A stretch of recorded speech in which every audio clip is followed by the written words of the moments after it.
following is a production of 4-Star Sports Media.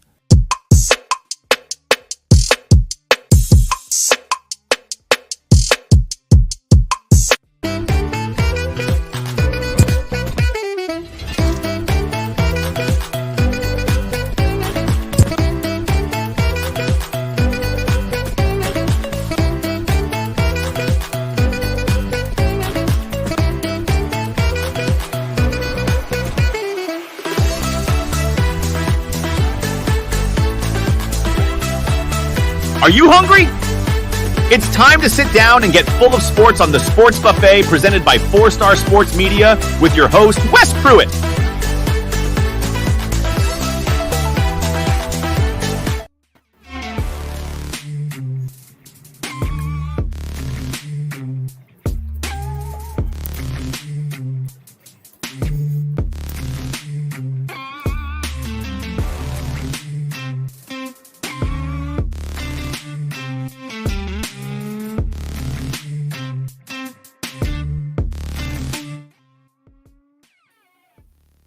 What's going on, folks? I hope everybody can hear me today. It's Wes Pruitt, 4-Star Sports Media. You're at the Sports Buffet. Appreciate everybody watching and listening.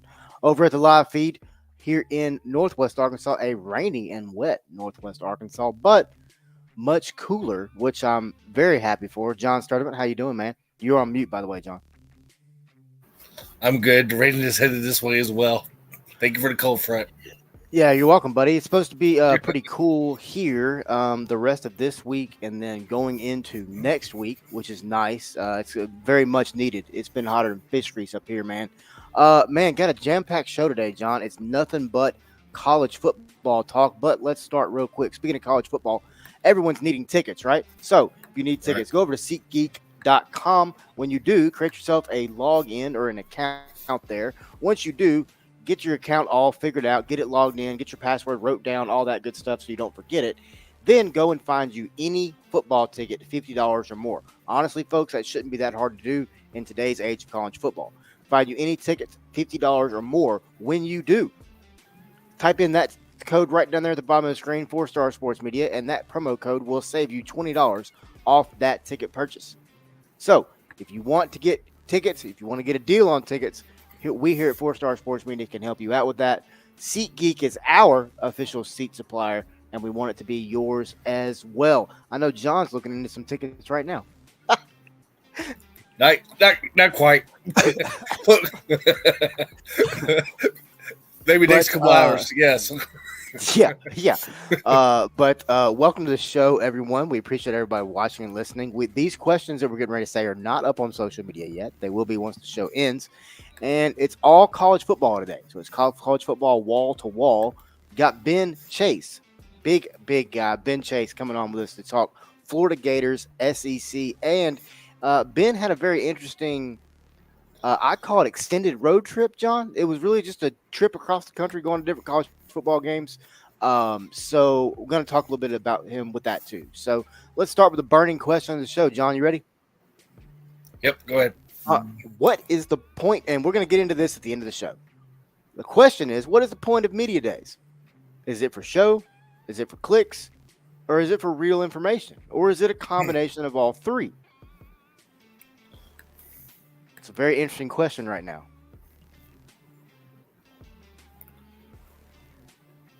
All right, question number 2. This is an over-under.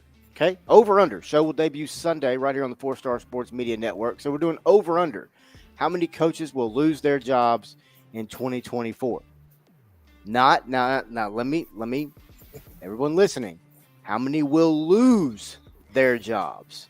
Not leave and take another job. There's a difference in the two. How many coaches will lose their jobs in college football at the end of the season? By the end of the season. Over-under 8. Let us know. It's posted right now, or it will be posted over at Twitter, over at Facebook as well.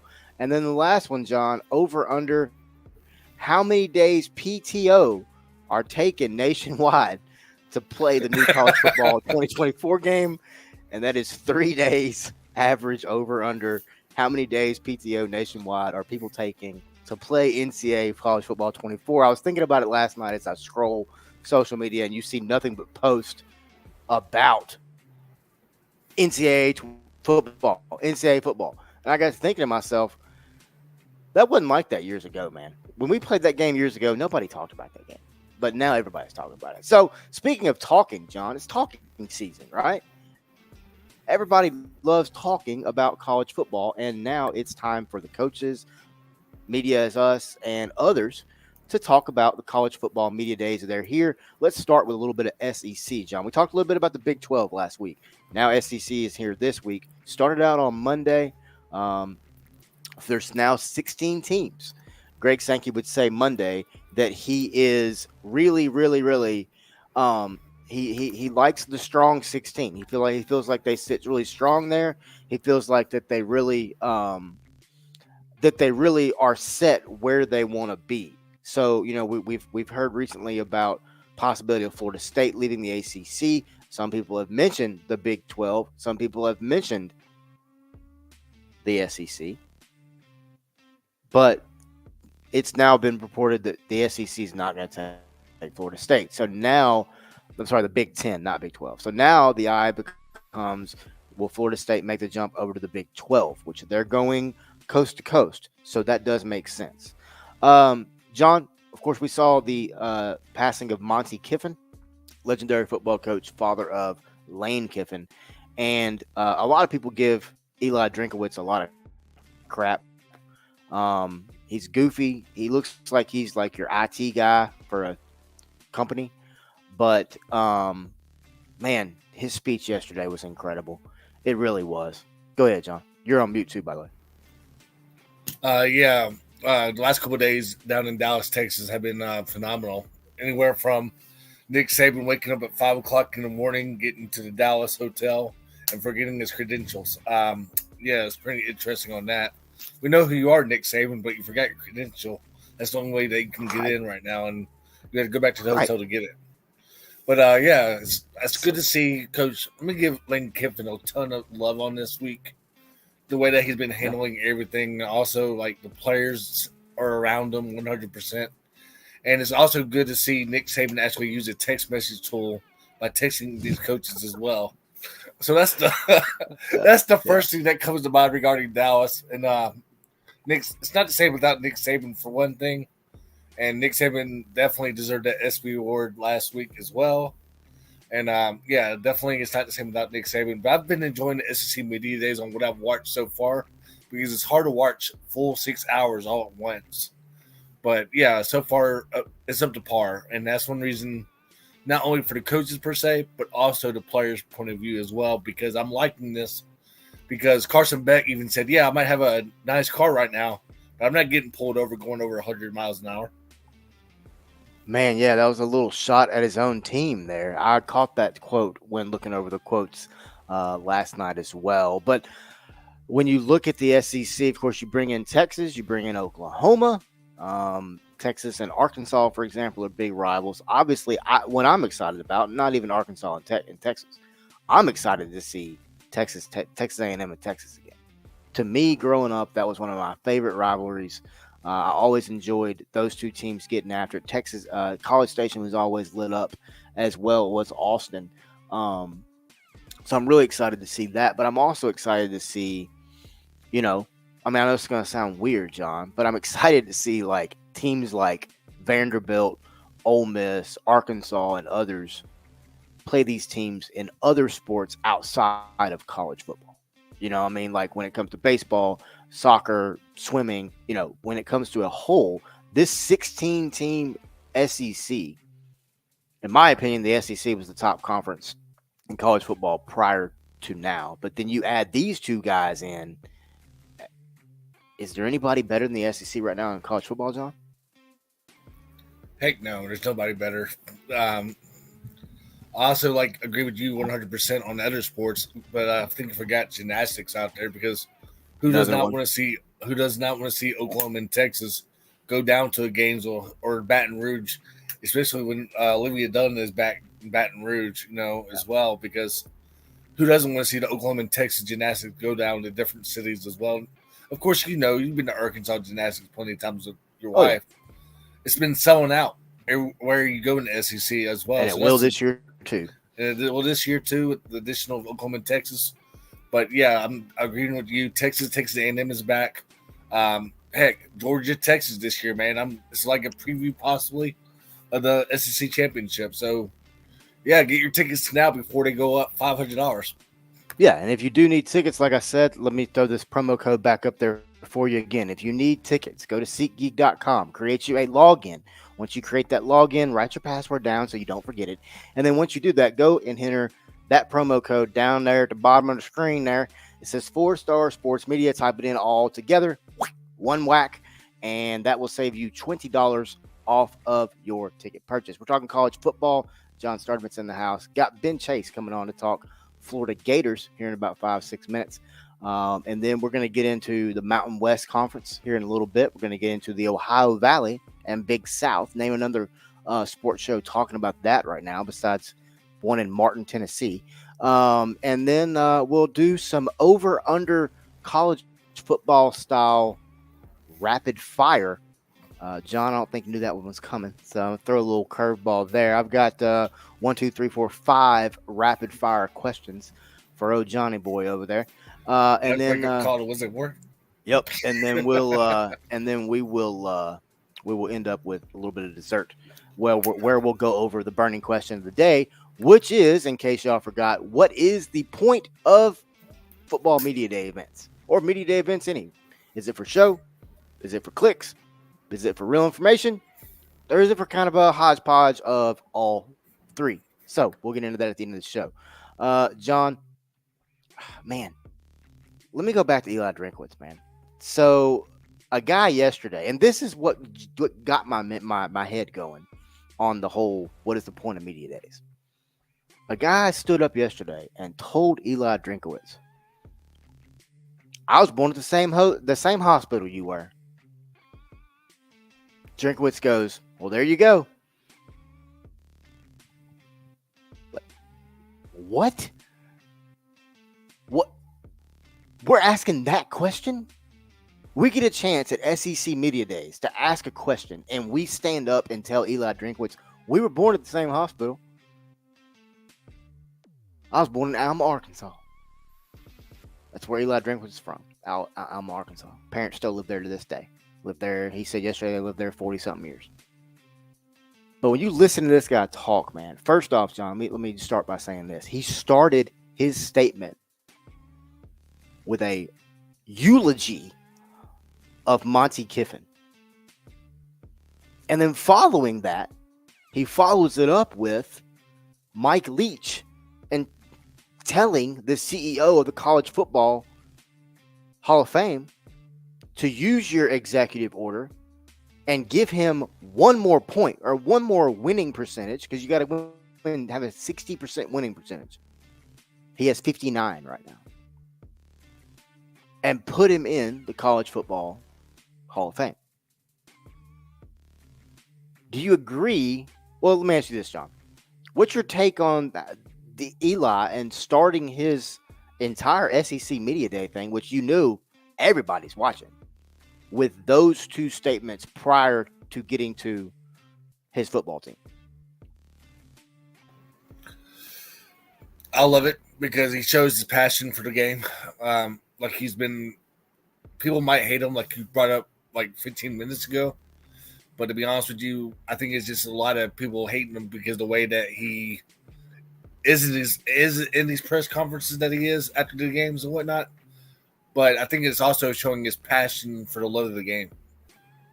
Heck, you even showed it last year, in his post game where he got on his phone and acted like there's somebody calling him regarding, cheating and whatnot. And he likes to make a lot of jokes also. He kind of is the Mike Leach right now of SEC because he does like to make a lot of jokes in general. And I think him bringing up Mike Leach and Mr. Kiffin, who doesn't want to bring up two defensive minds as well.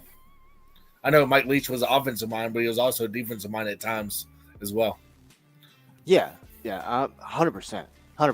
I got Ben Chase coming on here shortly to talk Florida Gators. And speaking of Florida, John, it's a very, very interesting team in the SEC. obviously Billy Napier's seat's got to be warm, I would think, right? It's got to be somewhat warm. It's one of the warmer / hotter seats in the SEC, I would say right now. And we're going to talk about them with Ben Chase, and then we're going to get into them a little bit more in the rapid fire. But how many wins do you think it's going to take for Billy Napier to keep his job, John? Do you think Florida has to make a bowl and win that bowl? By looking at their schedule, I think he has to win 8 or 9 games, to be honest with you, to save his job. That's tough, man. Their schedule's not easy.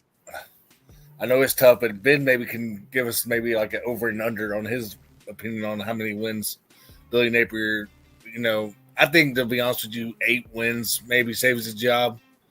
But if he goes like 7-5, 6-6, or if he even goes like 3-3 in his first 6 games, I could see Florida going in a different direction after the 6th game. And see, that actually brings up another very interesting question. Excuse me. It's 4-Star Sports Media Sports Buffet. Appreciate everybody watching and listening. Appreciate you guys over at the live feed. And all that is just us recording the podcast, and then we got a live feed over here showing, the process. Appreciate everybody. Hey, if you like the show, by the way, give us a like, give us a follow, hit that subscribe button, and also hit that little bell, the little dingy thing. Hit that bell, because when you hit that bell on YouTube, it alerts you when we go live. So yeah, make sure you like, follow, and share. If you enjoy the show and if you enjoy the content, give it a share. We enjoy the content. We enjoy bringing the content to you. And all we're doing is just taking the information that we already have at our fingertips and putting it out to you guys. John, so speaking of Billy Napier, right? Speaking of all that, why do you... Of course, the big talk was will Billy Napier lose his job last year, right? Same thing with Fayetteville and Sam Pittman. Okay.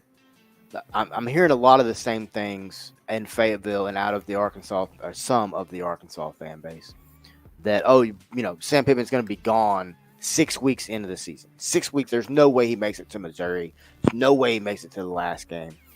But what I don't understand about that statement is, if you were going to fire him, why didn't you fire him last year? So you're going to bring him back and then fire him the very next year? That just, from a business perspective of a university, I really don't understand that. But in both of those cases, I don't think either one of them lose their job this year. But next year, off season, could be different. I don't know, man. I think if you do fire him during the season, it's got to be after that Kentucky game right before the bye week and playing Georgia. But I think the only reason that you would probably fire him during the season, if you bring if you have somebody trying to audition for the job, like your defensive coordinator trying to apply for the job down the road and go from there. But it's a tough schedule, bottom line, like you brought up. But first 6 games are no joke, and then the last 4 games are no joke as well. Yeah, most definitely, man. Let's get a guy in here that knows the Florida Gators way better than we do, and that's Ben Chase. Good morning, Ben. It's a little early. Good morning. Man, good morning. But, sorry, I was a few minutes late. The link was being weird, but I'm here. I can add it on the back end for you. Oh, no. You're good, man. So we're talking SEC Media Days, and we're actually talking Florida Gators and Billy Napier. So Never heard John of made the statement that, yeah, a lot of, yeah. I'm sure you had. That's funny as hell. Oh my God. So, well, there goes my question. So, John made the statement he could see Florida getting rid of Billy Napier, say after the Kentucky game, for example. Okay. From a university standpoint, what is the benefit of getting rid of a coach 6-7 games into a season when you could have offloaded him in the offseason prior and got you somebody to build? Well, I think it's pretty obvious by our staff and our administration here that we are 10 toes down with Coach Napier. So I'm not really worried about that at all. The guy's built something, and I think this team is a lot better than people expect. and we're going to prove that on the field. I mean, we're way better than last year, and we were a few plays away from easily being 7-5 and in a bowl game, and I think we're definitely slept on, and we have 7 home games, so I think people are putting the cart before the horse for the Florida Gators. Mm. And when it comes to letting coaches go during the season, like, we're not thinking about that at all. Well, that just keybossed all that, John, straight from Ben Chase. I love it. So Ben, you just talked about it. The Florida Gators are being slept on. What is it about this program that people need to realize? Hey, we're a threat. Yeah, I mean, if you look at our offense, like last year we had a really great offense, and we got even better this year. Obviously, we lost some players to the NFL and to other teams, but if you look at our receiving core, we have Trey Wilson coming back, and then we got 2 receivers, transfers. They were the number 1 options on their team. So if you think about it, we have 3 number 1 options at receiver, basically, right? And then we got Montreal in the backfield. So I think we have an explosive offense, and we were the youngest team in the country last year. So, and like young teams aren't great on defense. So, and that goes in all sports. I mean, the NBA, the youngest teams are terrible, and the NFL, the youngest teams are terrible. So, like, I think continuity is important. I don't think there's a quarterback. There may only be 4 or 5 quarterbacks in the country that have more starts than Graham Mertz, right? Like, in the country. So, and he's proven it. He's played Ohio State. He's played Georgia. He's played the best teams in the country. And last year, like, he had 20 touchdowns, 3 interceptions, and all 3 of his interceptions were tipped balls, right? So, like, even those ones were flukes. So, I mean, the guy's going to make plays. I think this year we're going to see him throw the ball deeper. And that's, I think we're going to have an exciting brand of football. And as a Gator myself, like, I'm not just saying that. Like, I see these guys on campus and they're hungry. Great point on the youth. I hadn't even thought about how young Florida was last year. That's a great point. Go ahead, John. Yeah, Ben, you are the director of NIL strategy at Florida. Just talk about how important these days the NIL is important for a student athlete. Yeah, I mean, they used to say recruiting was the lifeblood of a team, and like recruiting is tied hand in hand to NIL at this point. And you can see it in the headlines, you can see it in the news. I mean, literally just yesterday, Coach Kirby Smart said he wishes he had the NIL that Oregon had with Phil Knight and Nike, right? So like, that's just how it is right now. I mean, we're in this, Coach Kiffin said it as well. Like, he didn't say transfer portal, he just said free agency, right? I think in the next year or so, a lot of it will come in-house, but there'll be questions on Title IX. There'll be questions on, like, is it just for revenue, like sports that generate revenue that will get a lot of that rev share? But in the meantime, we have to just keep doing what we're doing now. I mean, we had the number 2 or 3 recruiting class when we were 5-2, which I believe shows that, like, from an NIL like standpoint, we are in the ballpark of these other schools. Like, when it comes to financial opportunities here in Florida, I mean, we have DJ Lago is the first athlete to be in a Gatorade commercial. Right? We have 2 Nike athletes, the first female athlete to ever sign a deal with Nike as a track athlete. We have a gymnast that signed with Nike. Like, the logo holds weight here. And we had a girl that had a Nissan deal that didn't even have a car, like a driver's license. So I think NIL's it's literally the new lifeblood of a program until it's stabilized, and even then it's a yes and. Like, yes, you'll get this like pay from the school, and you'll have an opportunity to have a local deal with Chicken Factory X or car dealership Y. Okay, you also got to talk about how young Florida actually is. Can you give us a few players on Florida's football team that a lot of people, media and fans that really don't know anything about, that might contribute right away early on in the season with that brutal, tough schedule? Yeah, I mean, I think everyone's circling Trey Wilson, who's a sophomore, right? He was a true freshman last year, and as a gadget, small but feisty guy, and I think he's going to get a lot of the looks that Oh crap, that Ricky Pearsall got last year. And then on defense, LJ McCray, 5-star defensive end that came in. He's a monster. I think he'll make an impact because I expect we're gonna. I don't know much about our philosophies, X's and O's too much, but I expect he's gonna get some burn. He's a huge dude. Even DJ, obviously, he was highly touted, but I do think those are three. I'm trying to think if there's anyone else that. Jordan Castell in the safety room he was arguably our best DB last year. So I think we have a lot of good guys. And then we have got guys that are coming back from injury. I think Justice Boone, who's also a defensive end, could have a breakout year. Like he was projected to be our starting end last year before he tore his ACL. So, I mean, and he's probably one of the most genuine guys on the team. So like from a leadership standpoint, there's no doubt he'll make an impact, and I'm really hoping to see him make an impact on the field. Again, he was projected to be the starter last year and went down with injury. Good. Wow. Ben, outside of Florida Gator football, let's talk a bit about Florida Gator baseball. We saw Jack Caglione go to the Kansas City Royals.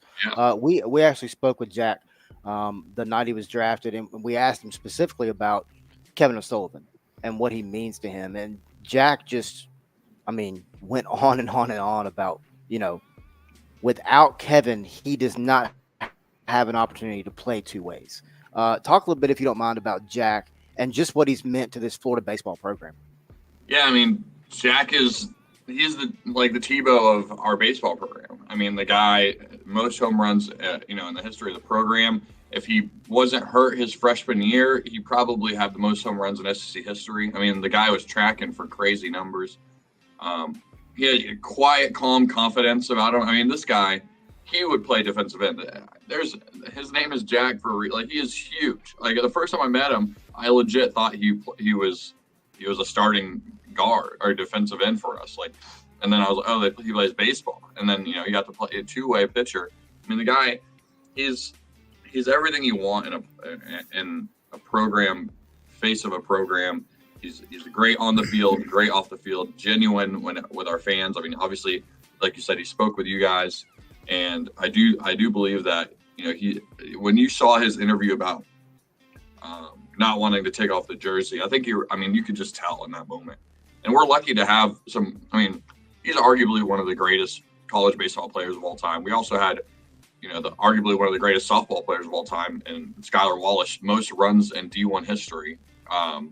And so, right now, I would say our spring ball programs. This last spring, we won a natty in track. We went to the Final Four in softball, Final Four in baseball. We went Final Four in lacrosse. It's they say it's an everything school, but I think in the last year, we've really, really shown it. It's man, and these kids just work their asses off. I don't know if I'm allowed to cuss, but I did. Don't get. Oh, you're good. Yeah, you can say ass just as long as you don't drop any F-bombs. We're okay. Ben Chase joined. Let's not go crazy. But Ben Chase joins us to talk Florida Gators. Ben, we appreciate you coming on with us, man. It's a little bit early down there in Gainesville, but John just mentioned it. You are the director of NIL. You're overall the NIL for Florida. So give us just a normal day in the life of Ben Chase. Well, I woke up today to one of our football players texting me that he's locked out of his account, so he hasn't got his EA Sports game code to unlock the game. And that was the first text I got up to today, right? And it's not, mind you, he hasn't gotten paid to be in the game yet either. So but he doesn't care about the money. He's like, I just want to play. So that was today. That's what I was dealing with earlier when I was texting John. I was like, I need to figure this out for him. That's why I couldn't get on early. So that's how I started my day. Last night, I fell asleep on my couch making a presentation for gymnastics. So it's I've been at Florida since January of last year. I've taken 4 personal days, and they've been to see the Gators travel and play. So I haven't taken a true vacation and unplugged from Florida Gators. And that's a combination of I love my job, I love the Gators, I'm busy, and I'm blessed to be busy. I think that in this next iteration of college athletics, if you are not busy, you do not have a job. And that's because we're going to have to pay our players. There's a $20 million cap coming, and it's really important for you to show that you have value and work your butts off until we find the next resolution. But it goes from, yesterday I actually was on a call with Puma about one of our athletes. Puma wants to work with an athlete. And then, I talk with businesses, I talk with agents, I talk with our coaches, let me just pull up what my calendar looks like today. Gotta love it. So I have this, and then I have a conference call right after this with our collective about an opportunity that we're launching. Then I have a call with Deloitte about learning about college athletics at a higher level. They're a consulting firm. Then I have a call with one of our merchandise vendors who makes Gator like apparel and NIL stuff. Then I have a call with a media company that wants to do a documentary about one of our volleyball players. And then it's just back to back to back to back to back. And that's every day. And then tonight I'm going to go see the movie Twisters to relax. So, and so that's kind of a nutshell of what I do, a long answer to your question. I love that Ben Chase just said, I'm going to see the movie Twisters. And then he put to relax at the end of that statement. It's awesome. Yeah. No, I mean, honestly, movies are my favorite thing to do. I put my phone on D&D. I don't watch movies at home unless it's I only watch Social Network. I can put that on and fall asleep too. That's my favorite movie to just watch passively. But I like to go to the movies, turn my phone off, and just be in another world. So yes, that's what I have. I booked first showing in Gainesville to see that movie. That's awesome. All right, Bing. Yeah. Last question from me. You took I call it an extended road trip. It was really a cross-country excursion. But talk a little bit about your traveling across the nation watching college football. Before you answer that, can you specify why you did not get the record after all? Yeah. So I went on a road trip to 77 games, all on the road. I drove to every one of them. And when I spoke with the team at Guinness World Records, they said they don't recognize college football or college sports for things. And two, they didn't want to do any kind of road trip record that is tied to public roads because they don't want to encourage people to speed and break laws and put injury. So I was like, okay, that's fine. But that's kind of how that happened. It was it's the greatest. It's the greatest 135 days of my life. I don't think there will ever be a time in my life. I mean, hopefully I can. I created that opportunity, but I would go to a game and immediately jump in my car and drive the next game, and it was the adrenaline rush of that. I've never been able to match or before or after. I went to games at Benedict College in Columbia, South Carolina, to Memphis, to Washington State. And Greg Sankey said it at SEC Media Days. He basically word for word, bar for bar, said what I said on my road trip. It's that nothing brings people together more than college athletics, specifically college football. And when you're out there and you're wearing the Gator logo, when you're wearing the Memphis logo, it doesn't matter what else you believe in. We're all fighting for the same goal. And it was kind of a comment on our political atmosphere, and I won't dive into that right now. But I would just go and put on a shirt and walk up to a tailgate and say, hey, do you have an extra ticket? And they would say yes, or they'd say no. But who are you? And what are you doing here? And it's just a pure, it's the most pure thing we have in our country. And I'll tell you this, I met people that have been tailgating at the same spot at their same school for 30 years. And that is really awesome because they've created a community there. But I highly, highly encourage that person and the person next to them, maybe once a year, go on the road or, go to an away game or go to it, just completely as a neutral fan, go and experience Austin, go experience Baton Rouge or Madison or Memphis when they have the stadium rebuilds, or there's so much fun culture around these games. And if you just go in with an open mind, you're going to really have it's so cool. Well, I didn't get, as much as I do. I got to experience the Swamp at night last year for the first time ever. And Florida played their best game of the year against Tennessee, for example. You got to come back then. Brother, I know. you're the reason that we did so well. You're the magic. Hey, I'm supporting your Florida Gators for you, buddy. Here you go. There you go. I love it. That's the first. The angle I was at, I didn't get to see the top of your hat until just then. There we go. From the Tim Tebow days, here we go. But yeah, me and Wes have been numerous stadiums growing up together, anywhere from the Superdome to Louisville to different types of stadiums. Me and him brought up our top 5 stadiums. Hey now, Sorry, I had something in my throat, man. My bad.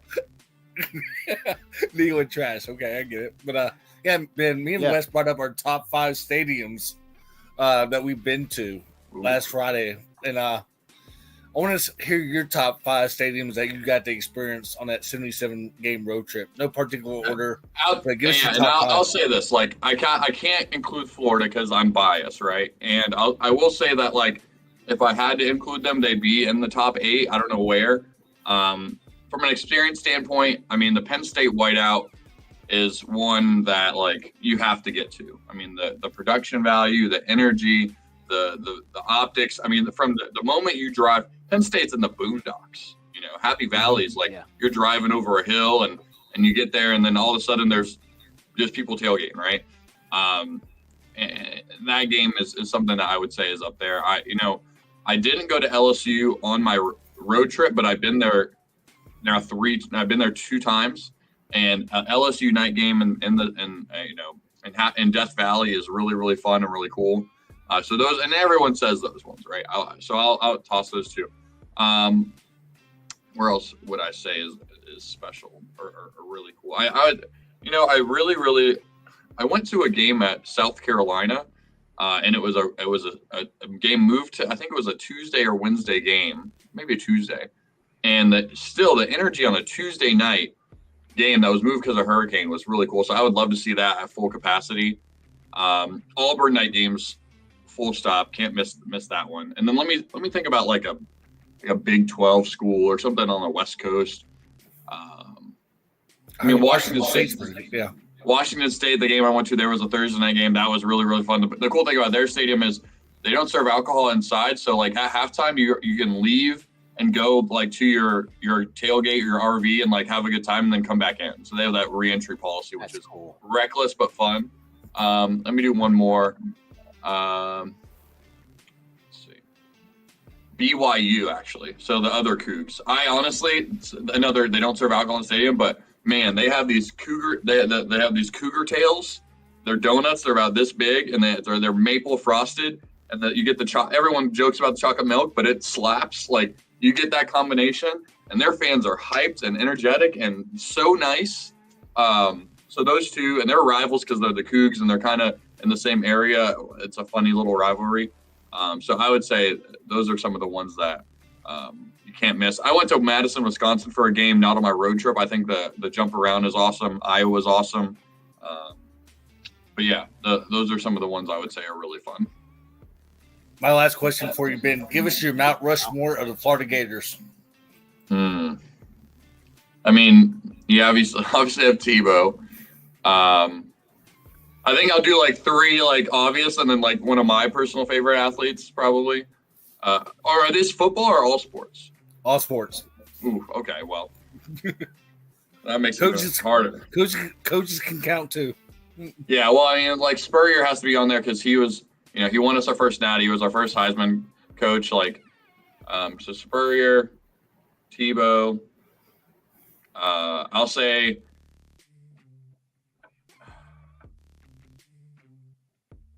Caleb Dressel and Abby Wambach probably are the 4, and that's because you have like a wide range. I mean, we're the only school in the SEC to win a soccer title, and Abby Wambach was on that team, and I think she's probably one of the most underappreciated Gators of all time. So I have to put her, and she's very top of mind because one of our local bars made like a Last Supper mural, and they have like, Laura Rutledge is on there and some other like famous athletes, but like they're like, who should else? They were missing a spot, and I was like, I think that Abby would be on there. But I mean, there's so many greats. It's especially across all of our sports. I mean, we have 36 Olympians this year. 36. that's like a whole country's worth of Olympians. And I'm excited about that. I mean, so we, it's, I'll tell you this, like when I interviewed for this job, someone told me, Ben, one of the things that's going to happen is you're going to lose a love for the Gators when you get here. And I'll tell you this, like, you know, it's the exact opposite is happening. I've expanded that love to sports and areas of Gator athletics that I didn't care about as a student or a fan. You know, I'll tell you this, like when I was here, we won national championships in softball and gymnastics. I didn't go to one game or meet. Now I can't get enough. Softball and gymnastics is like arguably the most electric sport in Gainesville in the spring. And I'll tell you, like, if you guys have a chance to go to a gymnastics meet at a SEC school, these things, we've had 16 straight sellouts. That's 9,000 people. You can even get 9,000 people to a basketball game sometimes. So I'll tell you, man, like, that's my Mount Rushmore for now, but it's ever changing. Tomorrow it could be Percy Harvin on there, and it could be, you know, Danny Warfel. I don't know. Like, there's a lot of people that have made an impact here in Florida, and hopefully there's a new kid on campus right now that can be on that Mount Rushmore here shortly. Ben Chase has joined us to talk Florida Gators. Ben, it's early down there in Gainesville for sure. And Ben, to your point, I'm now living in Fayetteville, Arkansas, and going to an Arkansas gymnastics meet is a incredible time. It's crazy, right? It's crazy. I said it last year. If you cannot go to a SEC gymnastics meet and not have fun, then you're the biggest stick in the mud I've ever met. Yeah, no, I will triple retweet that and like, oh man, it's so fun. And the best part is it's like 90 minutes, maybe like 90 minutes. It's so good. It's full of energy. And I'll tell you this, softball too. Softball, that it's a clean 2 hours max. Like a game is like, and there's so many runs, and because the field is smaller, it's so much more fast paced than baseball. I grew up, I wasn't a big baseball guy until I moved to DC and went to law school. But now I'm a baseball guy because I'm here. But like those two sports, and lacrosse is another one. I never watched a lacrosse game in my life. And like, you know, I've only seen women's lacrosse, and everyone's like, Ben, like you love men's lacrosse because it's so much more physical. But like, dude, I get why these other sports are having like a renaissance right now. Yeah, and then you throw in college hockey in that now too, and that's a whole nother level of excitement. Oh, and that's the thing too. Like I would love for Florida. So Florida has a hockey team. We won whatever the division they're in. They won the national championship, and then they decided to go up a division, and now they've added women's hockey to Florida, like for club sports. And you know, I don't know if you know, Arizona State has a hockey team, and they're independent. Like, obviously with the rev share stuff, like budgets are going to get cut, but you know, Florida from a NHL standpoint, we are a hockey mecca right now. You know, like we've had 5 visits into the Stanley Cup, and there's no college hockey in Florida, and I think that we could be the Arizona State, independent of this side of the world, or this side of the country, and our fans would show up. And I don't know how that looks. Honestly, to me, it'd probably be, you know, our basketball arena right now it is due for a rehab, and maybe it's one of those things where they decide, hey, we'll have a whole new stadium for basketball and gymnastics or another sport, and then that one can be a hockey opportunity. But again, it would take money, obviously. But yeah, I've never been to. I would love to go to like an Iowa or Penn State wrestling match. That's kind of on my list. I'll tell you, that's the thing. It's like I encourage people to go out there and experience these other sports. Like, you don't really know, and then you get there and you're like, oh, I am having a blast.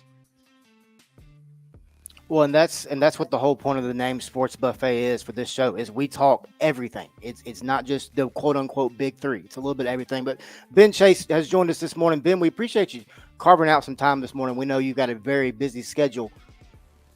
No, I mean, like I said, I apologize for being a few minutes late, but we've had a good talk here, and like I encourage your listeners and the ones that follow you to, you know, tap into whatever your local college is, whatever your favorite college is, and maybe say, hey, this year I'm going to be a fan of another sport on campus, and just follow their accounts on social. And I tell you this, some of our fans this year have like gone all in on, you know, softball and gymnastics, and like and it obviously helps when your teams are doing well. So that winning helps. But no, I mean, I'm grateful for you guys reaching out, and excited to see what you guys go. I got a question for you guys. What are your Final Four predictions for football? I can't predict myself, but I would like to know is it too early in the season for that? And I mean, I guess I could say like the teams I think are going to be good, but like I can't like probably make actual picks. But yeah, let's hear yours, and then I'll go last maybe. All right. All right, I'll I'll start, go John. Okay. Oh, go ahead. No, I was just kidding. Go ahead. Okay. I'm gonna go, and this is probably gonna make some people mad, but it's all good. I don't care. I'm gonna go Texas. I'm gonna go Oregon. I'm gonna go Georgia because I think Georgia's gonna be undefeated. Texas, Oregon, Georgia. Yeah, Texas, Oregon, Georgia, and then there's got to be a wild card in there somewhere, some weird team. You know what? Memphis. Memphis in your Final Four? Yeah. Okay. Just screw it, make a run. That means they're going to probably have to beat a team on the road as a 9 or 10 seed. Do you think that's going to happen? In a one game scenario, that offense at Memphis is nasty, man. That's right. Also, you said Georgia's going to go undefeated. That means that they're going to beat Clemson, Alabama, and Texas all on the road. Correct. I don't think anybody stops Georgia this year. I think Clemson, Georgia's Alabama, Texas, and Ole Miss all on the road. They're going to go 4-0. Forgot about Ole Miss.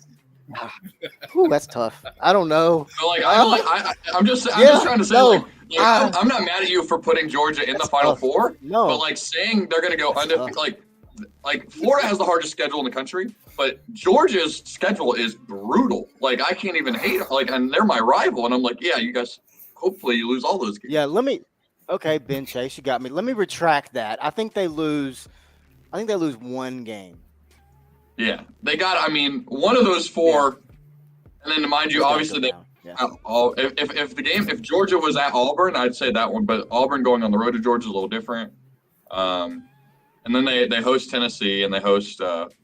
We play them in Jacksonville, but yeah, one of those. Those are 4 hard road games. Especially the Clemson one that one actually may be in Atlanta, so they may actually be the. It's in Atlanta. It's a neutral site. Yeah, that's they're the home team there, but Clemson's not too far from Atlanta. But yeah, so 3 true away games at Georgia, or at Alabama, at Texas, and at Ole Miss. And I think if that's anything, really and I'm not true, predicting here, road game too. So they play us November 2nd in Jacksonville, and then the very next week go to Ole Miss, and that to me that's like a hangover trap kind of game. Very true. All right, what about you, John? Very true. Oh man, Wes, I hate to say this, but you were definitely wrong. Georgia does lose more than 0 games. But yeah, I can see Georgia maybe losing 2 games and still making that playoff somehow. But let's do Georgia. Oh gosh, the Big Ten is just so stacked from top to bottom. A lot of people got Oregon and Ohio State in that championship game, but I'm gonna go. You got Wes, you got Oregon, but I'm gonna go Ohio State. I definitely think. I hate to say this, but I think Chip Kelly is the O coordinator now at Ohio State, and I think it's kind of going to help them out in the long haul. I think Ohio State maybe. Gosh, I can agree with you on Texas, but because Texas versus Georgia maybe in that SEC championship, and then I'm not going to pick Memphis because you picked them, but I could definitely see Memphis maybe making a surprise and that offense like you brought up, Wes. But you know what? I will do a Big 12 school just for the heck of it, guys. Let's do Utah. Dang, that was one of mine. All right. So what were your? All right. So Wes, what were you for again? Memphis, Oregon, Texas, and Georgia. Correct. Yeah, that's who he had. Yeah. And who did you have? You had I had Utah. I had Utah, Oregon.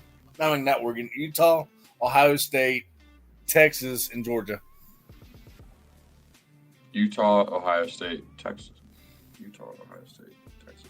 And that's very similar to. All right. So I think Ohio State is going to be really good this year. So I will say that they're up there.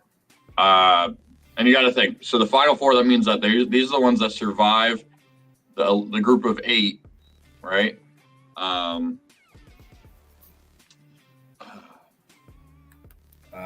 He asked a tough question on his own question. So I'm trying to be different here, but also like think about what. All right, so I'll say I'm going to actually pick Notre Dame, and here's why. Notre Dame will probably be the host. They're not going to be a top 4 team, but they're going to be in that 5 to 8. Well, they get that bye, right? And they'll probably play the Memphis or group of 5 team, right? If they're in that spot. And if they get that, that's kind of, it's not a bye, but like it's a friendly game, right? So I'm making this up as I go along, but I don't even know who's on their schedule. Let me pull up their schedule because I may be an idiot because they play at Texas A&M and then they play Florida State. Okay, well maybe this is tough. Okay.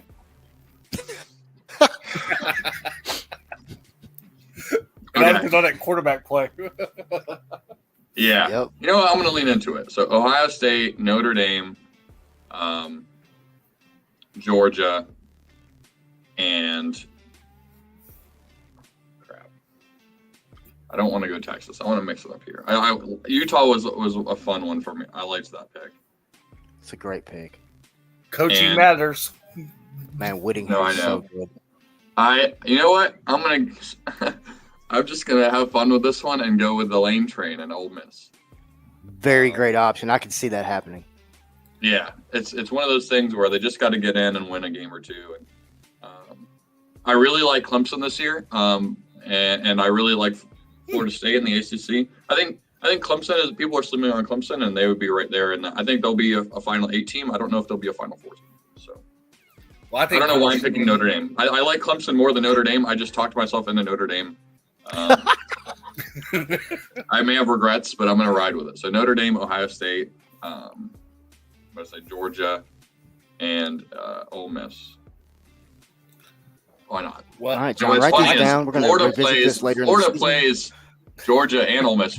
I think Florida plays 9 of the top 25 teams and 9 Heisman favorites, like 9 of the top 20 Heisman favorites. So it'll be a fun year for us. No doubt. Well, Ben Chase, man, we don't want to take too much more of your time, but we appreciate you coming on with us and talking Florida Gators and really everything else, man. Anytime you'd like to come on, just reach out to us. We'll be glad to have you on anytime you're available. And also, I am going to tweet out that SEC gymnastics thing. So hopefully we can, between us and you, we can get some more eyes on SEC gymnastics. I've gone all in on the gymternet is what they refer it to. Yeah, let's put me on the schedule like around week 5. The vibes could be really high after 5 weeks. Let's see. Okay. Let me pull up our schedule real quick. UCF week. Let's go. Is that week 5? I think it is. That's going to be an interesting game there. 1, 2, 3, 4, 5. Tell you what. Yeah, that Sunday or Monday after that UCF game, because depending on how this first 5 games shake out, we could be 5-0 and in a spot where people are starting to talk about the Gators. So let's circle back then, heading into that Tennessee game. I may be full of lies at that point, or I could need a pat on the back. The lies may be coming, guys. Hey, it's all good. I'm excited. But thanks for having me on. I won't keep you guys. I know you got more show to run, and I'll hit you guys up later for sure. Ben, great Not a job, problem, man. man. Appreciate it. Appreciate you guys. Go Gators, and thanks for having me on the buffet. I definitely had all you can eat today. Yes. Has See, anyone I've ever been made waiting that on a joke? guest to do that. No, I say it's a plate full of sports. It's all you can eat. Finally, a guest has. Thank you, Ben Chase. Thank you. You're welcome. All right, I'll talk to you guys later. If it ever lets me leave the studio, I'm clicking like a lot. Just at the top right, X. Ben Chase joined us, John. Yeah, there you go. Yeah, Ben Chase has joined us, John. Let's get into a little bit of Mountain West talk. So, Mountain West Conference, of course, we learned Monday, as we reported Monday, as well as many other media services. Jeff Tedford, the former Fresno State head coach, has stepped away due to health reasons. It was announced Monday by the University of Fresno State. But, John, when you look at the Mountain West, man, obviously I think Boise State's really the team to look out for again this year. Mm-hmm. But I do want to say this. I think you've got to keep your eye on some other teams like UNLV. I think UNLV, Barry Odom, year 2, 9-4 last year, really good football season. I think UNLV is a team to really keep your eye out for in the Mountain West. What about you? Yeah, great pick. Although UNLV did have like 8 or 9 wins last year, but my sleeper for this year is going to be Colorado State. They were like 6 points away last year, winning in Boulder in that crazy double overtime game, even qualifying for a 6-6 bowl bid last year. But I think Jay Norvell definitely gets it done in Colorado State this year. There's some interesting games on the schedule, but if Colorado State can get over that hump and win like 7 or 8 games, I think Norvell definitely has a good year for the Colorado State Rams. Very interested in watching that Colorado State-Colorado matchup this year, especially after last year and what all went on in that game. And then Jay Norvell kind of backed it up at media days by going and talking again about how Kansas State supposedly offered his player X amount of thousands of dollars and all the other schools and all this tampering. Look, there may be tampering. There is tampering. I get it, right? Lane Kiffin called it free agency yesterday, which is factual. But there's no real benefit to going on to your media day and saying that. Everybody knows that you've already said it 3 times. Why do you continue to say it? But, yeah, Colorado State's definitely a team to look out for. John, let's jump over real quick to a conference that probably no one is talking about. And that's the Ohio Valley / Big South. And the reason I did the slash is because they merged. They came together last year. They merged, and they are now one conference. And John, let's get into this, man. So obviously, I think a team that you really got to look out for, obviously, is UT Martin. They're coming in looking for their 4th consecutive conference title in the Ohio Valley. You see East Tennessee State's got an incredible defense too. But John, when you look at this Ohio Valley, who's the team that you have your eye on this year? Man, like you brought up, it's from top to bottom, really. It's going to be interesting. First of all, I want to see how many wins can Eddie George pull off this year by basically doing such a good job in that transfer portal and also recruiting. So that's going to be an interesting storyline on how many impact players that came from big schools like Tevin Carter at Memphis went to Tennessee State. How many wins can Tennessee State do this year by just doing so good job in recruiting and in the transfer portal? That's going to be an interesting storyline for Eddie George and company. And then, of course, you got Southeast Missouri. And you brought up UT Martin. Southeast Missouri and UT Martin are the top 2 to fight for that league this year. But a team that was they only won 3 games last year, but they play Kansas that first ball game, and it's called Lindenwood out of Missouri. Yeah. They've done a great job recruiting as well. Everywhere you see like a local player from the Memphis area or whatever, you always see how Coach Bethany, shout out to Coach Bethany, because he does a great job recruiting that Lindenwood school in the Southeast region, per se. Because I see a lot of people talking about how they got an offer from Lindenwood. I think Lindenwood is going to be a surprise this year. They might not win that many games again, but they're going to compete with the roster that they got, and they could maybe win 7 games and be on the lookout for Lindenwood, maybe winning 7 games and maybe taking an at-large 1AA playoff spot from somebody maybe down the road. Yeah, I mean, when you look at the Big South, Ohio Valley Conference, of course, it lost 2 teams last year in Robert Morris and Bryant, but then they did add and bringing in Western Illinois. Now, when you look at Western Illinois, there's nowhere they can go but up. They were 0-11 last year. Joe Davis takes over as the head coach, brand new head coach, and he will have a largely, for the most part, new look roster. Quarterback Matt Morrissey is gone to Eastern Kentucky. So that's kind of a unique situation there. And speaking of Lindenwood, John, Lindenwood, they didn't go winless last year. They did go there, but they do have a new head coach. So they in the midst of a coaching change. But their 3-7 finish didn't turn a lot of heads.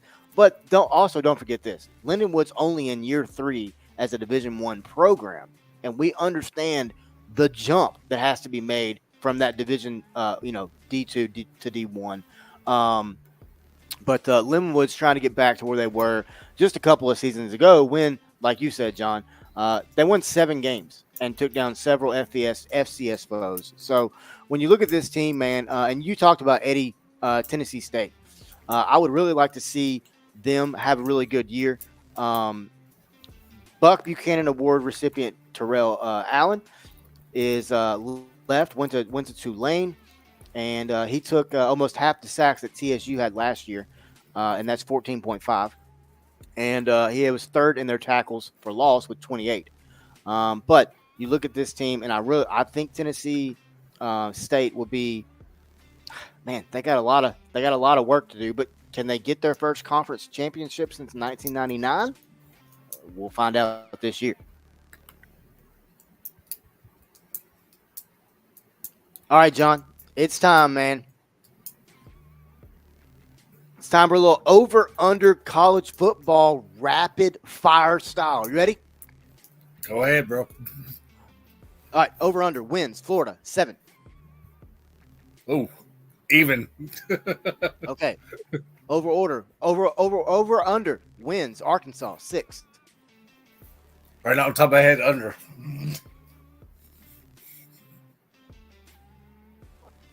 All right, over/under wins Colorado 5. Speaking of 5, I had them winning 4 games last year, and I think it's going to matter. Oh God, I think they could maybe surprise the team in the Big 12, but I'll say that's about even. Okay, all right. So far you've gone 7, under, and 5 so far. So you said Florida with 7, Arkansas with 5, or under 6. And there we go. Last one, John. We talked about it earlier. Coaches will lose jobs in 2024, and I put on there not leave for other schools. Bump the number a little bit, John. The poll question today is 8, but the over/under question is 10. Under. Okay. All right, John. It's time to get to the dessert, man, and we'll revert back to the top question of the day. And that is, what is the point of Media Day events? Is it for show? Is it for real information? Or is it for clicks? John, I'll start with you, man. Let me get your take on this. I'll do all 3. Just because when I say clicks, it's maybe regarding how the media person is asking that question, like you brought up earlier, regarding the Missouri coach, Eli. Oh, I was born in the same hospital as you. How does that feel or whatever? That's weird, man. It's so weird. I know. But, yeah, for clicks, I think it's just asking stupid questions at the wrong time. And you're just basically getting all those likes and retweets because you asked that stupid question. For the show, I'll be honest with you, I think it's basically because you got to do one on a certain channel to get viewership on that channel. Like when it was on the Big 12 with the Longhorn Network, the Longhorn Network did a great job, and they were basically getting a lot of viewership for that show on the Longhorn Network. And the same thing, I'm not trying to discourage the SEC Now crew and whatnot, but they're doing a great job too because they're doing a great job by just being there for 6 hours and talking about SEC nonstop all day, basically, even with Paul Feinbaum's show right after that. So And that's one reason it's all like different, like they're pulling different bits of information on every team all day long. And then they got what I love is, and you brought up a great point. I love the information on the side of the screen where they scroll the schedules, because that's stuff that they don't have to talk about because it's on the screen. And I love that. I think that's smart content building by the SEC network. And John, to your point, there's a lot of people out there that just do things strictly for clicks. A lot of people out there that say things strictly for clicks. Hot takes, for example, is a way to get clicks. And then, you get the real information, which is the media guides, the things like that are released to the media and to the general public, I guess, during the events, right? So, like right now, we've got all the SEC media guides downloaded. Next week, we'll have all the ACC. We've got all the Big 12. So we're just compiling information from these teams that they're giving the real information to the media. I'm kind of like you, John, in a sense that it is a combination of all three. But I think over the last 3 to 5 years, I think you're seeing more and more and more people do it for the clicks and do it for show. But I will say this too. I think that also when you're in that room, you know who those people are. Does that make sense? I mean, you pretty well know. And I mean, that's great. You may ask a question and it may reach 3 million people, but can you continue that? You know what I mean? So, but I mean, like, and really the first show came to mind when I was watching SEC, and there is a massive freaking SEC football helmet on stage, which is, I mean, it's actually pretty cool, but it is what it is, man. But yeah, John, we've had a great show, man. Ben Chase went a little longer than we expected, which is perfectly fine. Hey, can I say why the real information real quick? Because sure. I think the real information does not get enough attention either. 100%. At times, because the coaches really don't have to say what's really going on in their program right now. But of course, the media is going to be asking them that question. And I think right now, all these coaches this week, like Kirby Smart, handled everything well. Regarding the reckless driving incident that they're experiencing over there at Georgia right now. I think Kirby Smart and the players handled everything well, regarding that point of view. And I think some coaches really don't have to say right now that this player is off the team. They can always wait till like 2 or 3 weeks before the season to announce it, whatnot. Yeah. But that real information really has to get out these days, especially the way that the transfer portal and the NIL is right now regarding certain athletes too. Yeah, great point. Well, John, man, it's been a good show. Ben Chase joined us. And don't forget, guys, we're not done today on the 4-Star Sports Media Network. Why are we not done, John? I'll tell you why. Because the Tigers Den's tonight, folks. We talk all things Memphis Tigers on Wednesday nights. And I think we'll be on 8 or so tonight, something like that. But I'll get it posted here shortly. But yeah, going to be a good time tonight talking all things Memphis Tigers football, as well as going to sneak a little baseball in there because we had some baseball information come to fruition last night. But for John Sturdivant, I am Wes Pruitt. Once again, got to give a shout out to Ben Chase for coming on with us and talking Florida Gators. But we thank you to everybody watching and listening. And as always, be classy, folks.